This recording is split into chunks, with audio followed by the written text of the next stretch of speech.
एक वामपंथी के दिमाग में कितनी विष्ठा हो सकती है, इसका आकलन हम और आप नहीं लगा सकते। इस पर भी अगर वामपंथी को ये लगने लग जाए कि वो बड़ा बुद्धिजीवी है, वो बड़ा कंटेंट क्रिएटर है, मैं तो कॉमेडियन हूँ, मैं लोगों को हंसा सकता हूँ, तो फिर भाई सोने पे सुहागा हो जाता है। फिर तो वो अपनी ही किसी दुनिया में जी रहा होता है। और ऐसा ही एक वामपंथी है वीरदास, जिसको अचानक से लग गया कि नहीं, ये बात तो मुझे कहनी चाहिए क्योंकि ये बहुत बड़ी बात है। सुन लीजिए पहले। And yet I come from an India where leaders hug each other without masks. I come from an India where the AQI is 9,000 but we still sleep on the roof and look up at the stars. I come from an India where we worship women during the day and gang rape them at night. I come from an India where... इसमें क्या है, आपने सुन लिया इन्होंने क्या कहा। तो मैं ये मान के चल रही हूँ कि ये इनका निजी अनुभव होगा। होता है कभी कभी आपने किया होता है, फिर आपका गिल्ट, आपका अपराध बोध आपको जीने नहीं दे रहा होता है, तो आप ऐसे दुनिया के सामने जाके एक्सेप्ट करते हो। ये वो अपने बारे में बात कर रहे होंगे या अपनी जमात के बारे में बात कर रहे होंगे, क्योंकि हम लोग जानते हैं कि असलियत वामपंथियों की क्या होती है।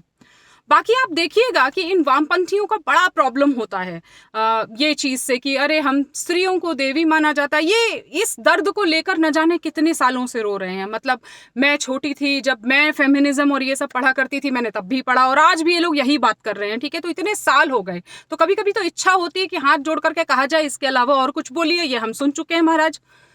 अब हम लोग बात करते हैं तथ्यों की, क्योंकि ये भाई तथ्यों पे बहुत साइंटिफिक प्रूफ बहुत मांगते हैं हर चीज का। तो there is proof of rapes and all, please सी।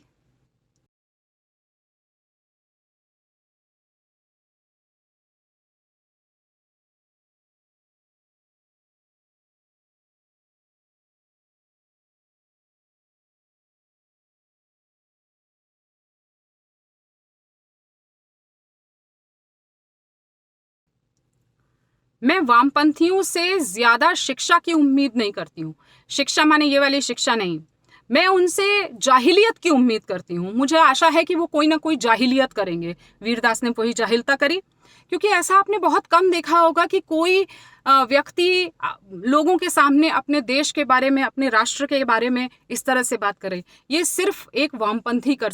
ये अपमान है उन लाखों करोड़ों भारतीय पुरुषों का जो रात दिन एक किए हुए हैं अपने परिवार को संभालने के लिए, अपने समाज को संभालने के लिए और अपने देश को संभालने के लिए। वहां खड़े होके ही करना बहुत आसान होता है, वहां खड़े होके गलत आंकड़े, झूठ बोलना अपने देश के बारे में बहुत आसान होता है।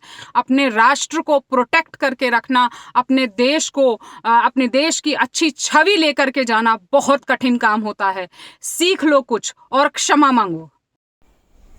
ये हैं वो पुरुष जिनको वीरदास ने संभवतः कभी देखा ही नहीं। इनके बारे में ना कभी जानने की कोशिश की, ना इनकी समस्याओं के बारे में जानने की कोशिश की। बस कहीं भी खड़े होकर अपना मुंह खोला और बकवास कर दी। अगली बार जब कभी भी पुरुषों के बारे में बात करो, भारतीय पुरुषों के बारे में बात करो, तो एक बार इन इमेजेस को अपने दिमाग में बिठा लेना और तब बकवास करना।